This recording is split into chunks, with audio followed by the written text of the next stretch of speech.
Hi guys, it's nice to see you. I have to introduce you to someone. So this right here is Bob. I just decided to call him Bob, but so say hi, Bob. Let's see if he can say hi. He can't move very well. That's an awkward hello. There we go. Hi, Bob. Good job, Bob. Oh, his jaw is broke. Okay. Let's try to fix that. Oh no. Oh, it looks a little better. Oh no. Oh, there we go. Good job, Bob. Okay. Well, good job to me because I fixed his jaw. Okay. So now he can't really sit up. There we go. Now he's facing you guys. So Bob is going to be helping us with the skeletal system. Are you excited for that, Bob? I don't know. He doesn't really talk very much. He is missing an arm, so that's not good. Poor guy. But Bob is going to be helping us throughout the way, and it is time for the dad joke. So I actually have this dad joke memorized, so I'm going to actually just say it. Because I lost my page number. I don't know where. I lost the page number. It closed, and I can't find it. So here we go. Okay. What type of fish do saxophone players, because saxophones wouldn't eat a fish. They wouldn't eat it. They wouldn't eat anything. So what type of fish do saxophone players eat? Okay, I'll wait for it. What is it? Okay, I'll tell you. So, wait, here, no, let me keep my glasses on. Blowfish! Isn't that funny? I see. Ha, ha, ha. No, I'm just kidding. Poor Bob. He has to deal with me.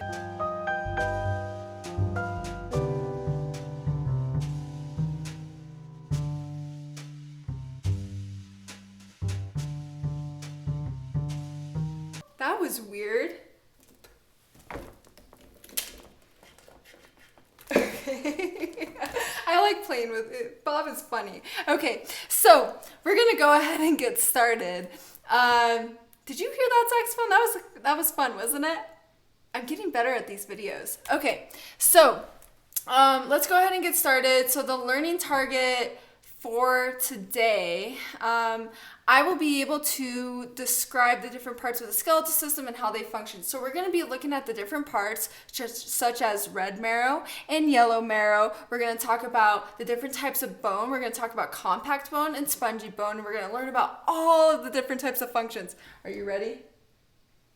I think he's ready. Another thing, we're also going to be learning about joints. So you'll learn about all of the joints that are on this slide. Don't forget, you do have the homework at the bottom, and it says what's due today.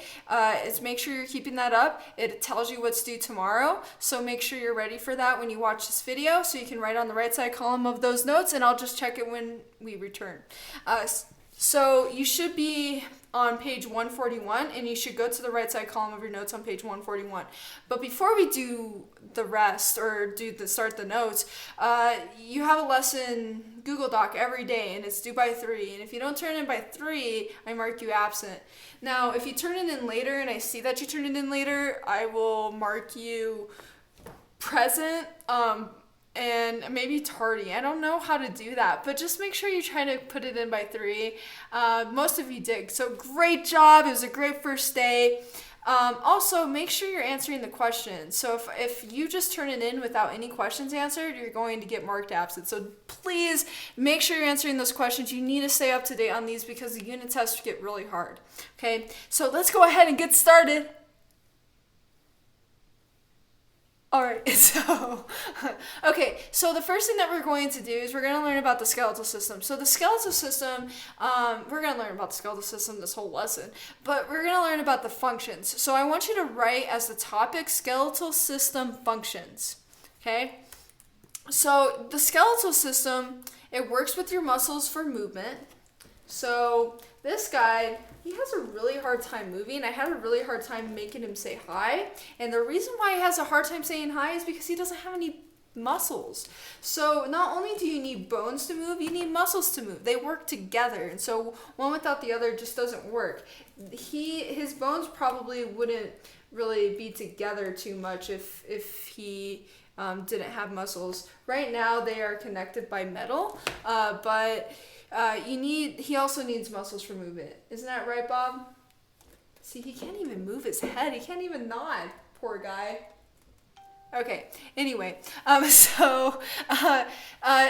also bones are made up of connective tissue. So this is full of connective tissue, and it just provides that structural support. So the next function that we're going to talk about, so this is still skeletal system functions, is protection. So this guy, the skeleton, protects the internal organs, and it helps, it stores calcium. So with the internal organs, you know, your heart is like, it's like right here. And so it's protected by that sternum. Okay, are you seeing everything? So it's protected by the sternum. This guy's just looking at me like I'm crazy. So it's protected by that sternum and the rib cage. So your delicate organs need to be protected by these bones. Otherwise, you would have a lot of issues. So the next part that we're going to talk about is... Actually, guys, I don't want you to write movement because... Whoa, okay. I don't want you to write movement because you already did that, so don't write that. You don't have to write this, but we're going to go ahead and talk about the bone marrow. So, I need a drink. I'm going to cough again, and we're going to do that whole coronavirus thing again. All right, so the red bone marrow makes blood cells. So your bones, this guy's bones are making blood cells. So all of your blood cells come from your bones, which is awesome. It's amazing. So you get red blood cells, you get white blood cells, and platelets. I abbreviated white blood cells WBC just so that you know that you can abbreviate blood cells. We are going to learn more in detail about these later, but your red bone marrow is super important, and when you're younger, you actually have more red bone marrow. You have more red bone marrow than me. I have actually a lot of yellow. So we'll talk about that in another slide, but I actually, you're also going to see a thing that has video. I don't want you to write video because that wouldn't really make a lot of sense, would it? This just tells me that I need to put on a video. So I'm going to go ahead and play a video so that you can see it. So let's go ahead and start it. This is the inside of a pig's femur, and right here, this squishy stuff is red bone marrow. Now, it's the red bone marrow that makes all your blood cells. In fact, every single day, your bone marrow makes 500 billion blood cells. Busy. Now, the inside of your bones looks like this. It's pink with a lot of red marrow. But as you get older, your marrow starts to turn yellow. Cool, huh? So that video kind of shows you the red bone marrow, which is really neat. So the next slide is about compact bone. So compact bone is usually what you think of when you think of bone. So this bone right here, the outer surface, that's compact bone. Compact bone. Poor guy. Okay, so this is compact bone, and it's super rigid, super dense. I mean, it's hard to break. If you break it, I mean, it does heal, and we'll kind of talk about that. But also, another thing that you don't really think of when you see this bone, but there are like small little holes. There's small little pores where blood vessels travel through and where nerve cells travel through. Now, you can't see it with the naked eye, but if you look underneath the microscope, you will be able to see the pores. And so if you look here, there are little pores right here that you can see. And so those pores allow blood vessels to travel through to supply the bone with blood and to also release blood out into your blood, so that your blood can go to your tissues. So there are little pores, you just can't see them unless there's a microscope. So here's another video that I'm going to show you. But how does blood get from inside the bones to flowing around your body? Well, we're going to show you. Come and have a good look at this. Right there, between that bit of bone marrow and the hard bit of bone, is a blood vessel. So that's coming right inside your bones to pick up all that nice new blood being made by the marrow every single day. How cool is that? So the next thing that we're going to talk about is spongy bone. So spongy bone, well, it's called spongy bone because it's spongy looking. So it kind of looks like what SpongeBob would look like. It's not a sponge though, but it is spongy bone because it looks like a sponge. Okay.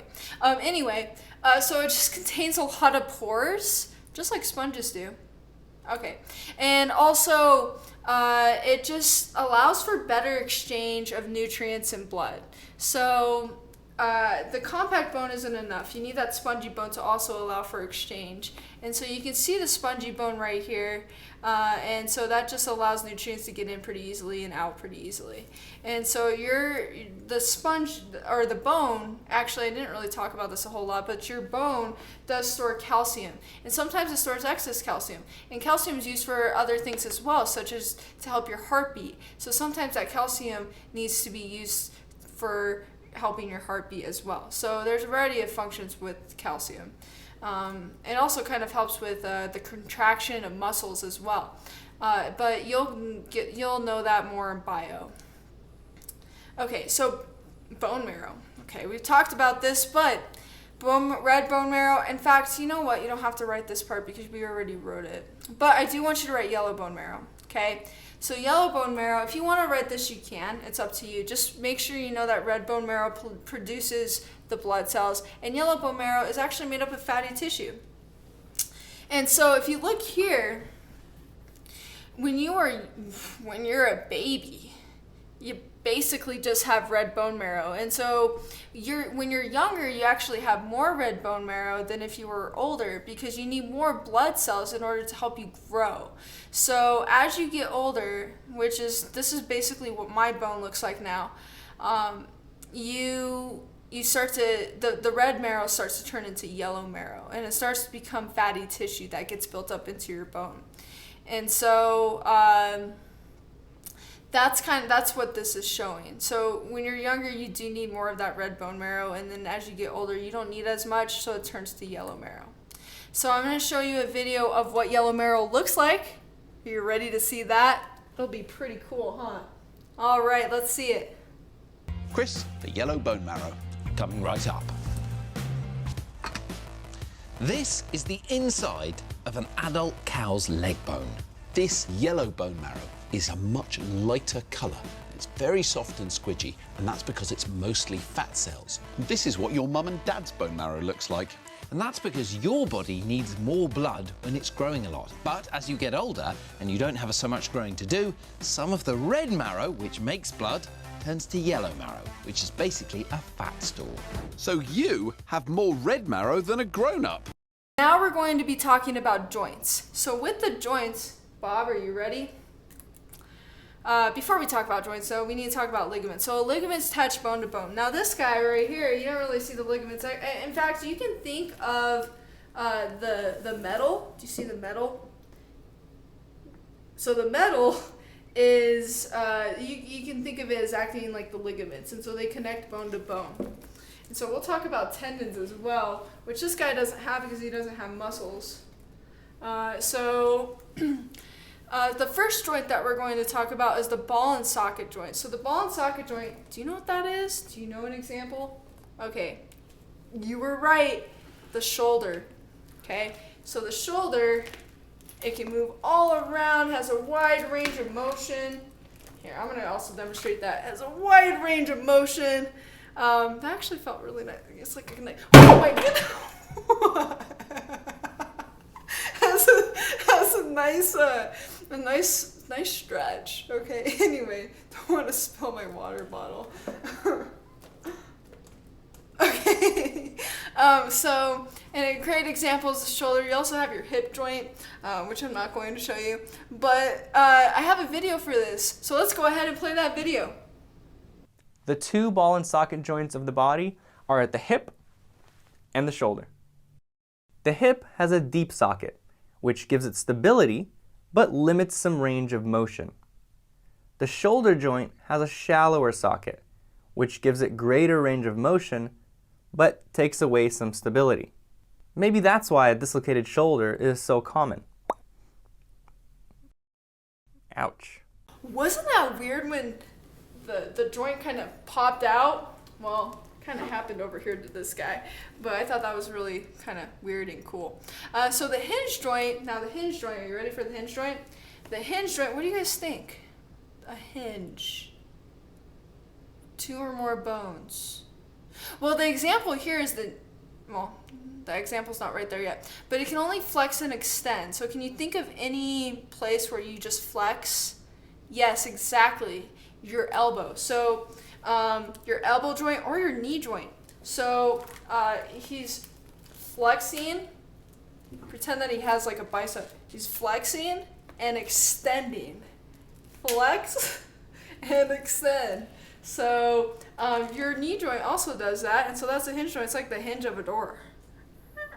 Okay, anyway. The next thing is the pivot joint. This is one of my favorite joints, and the reason why is you get to whip it. Okay, it's so old, but the whip and the nay-nay, I remember when that was popular. Okay, so do you guys remember that? All right, so this is an example of a pivot joint, the whipping. You whip and you nay-nay, but the nay-nay is nothing, it's nay. Okay, so you got that pivot joint. And so what's really weird is that you have 2 bones here. And he can't really show you. He's not really good at doing the pivot. Oh, actually, he kind of can. So what's kind of cool, so if you look, only the radius moves. So the radius is where your thumb is, but the ulna stays in place. So I can't really show you too well, but anyway, I'm going to have the video show you. So let's play that video. The result on the forearm is what we call pronation and supination. During pronation, the base of the radius rotates over and around the head of the ulna.